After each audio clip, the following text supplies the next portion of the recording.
ਠੀਏ ਵਾਲੇ ਰੇੜੀ ਵਾਲੇ ਜਿਹੜੇ ਝੋਲੀਆਂ ਚੱਕ ਡਾਕਟਰ ਅਫਾਨ ਨੂੰ ਬਦਦੁਆਵਾਂ ਦਿੰਦੇ ਪਏ। ਕੱਲ ਗ੍ਰਾਹੀ ਕਰਨ ਗਏ ਆ, ਉੱਥੇ ਲੋਕਾਂ ਨੇ ਦੱਸਿਆ ਬਾਈ ਅੱਗੇ ਹੀ ਨਹੀਂ ਮਾਨ ਸੀ ਲੋਕਾਂ ਦੇ ਨਖਰੇ, ਆ ਕੇ ਟਾਕੀ ਲਵਾ ਕੇ ਕਢਾ ਕੇ ਦੇਖਦੇ ਸੀਗੇ, ਲੇਕਿਨ ਹੁਣ ਟਿਸ਼ੂ ਕੱਢਦੇ ਆ ਜੇਬ ਚੋਂ, ਇੰਜ ਟਿਸ਼ੂ ਲਾ ਕੇ ਚੈੱਕ ਕਰਦੇ ਆ ਭਾਈ। ਉਹ ਕੀ ਦਿਨ ਦਿਹਾੜੇ 2 ਨੰਬਰੀ ਕਰਨ ਦੇ ਬੈਠੇ।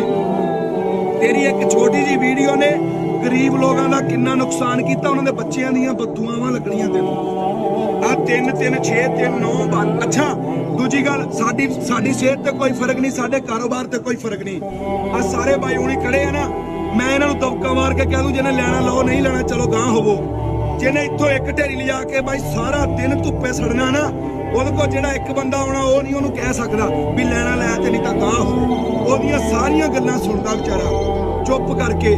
ਤੇ ਤੁਸੀਂ ਆਪਣਾ 5 ਮਿੰਟ ਲਾਏ ਵੀ ਮੈਂ ਤਜਰਬਾ ਕੀਤਾ ਤੇ ਜਨਾਬ ਇਹ ਟੀਕੇ ਵਾਲਾ ਮਤੀਰਾ ਭਾਈ ਜਾਨ ਟੀਕਾ ਲਾ ਕੇ ਮਤੀਰਾ ਕਿੰਨੀ ਕੁ ਦੇਰ ਕੱਢਦਾ ਸਾਰੇ ਕਾਰੀਗਰ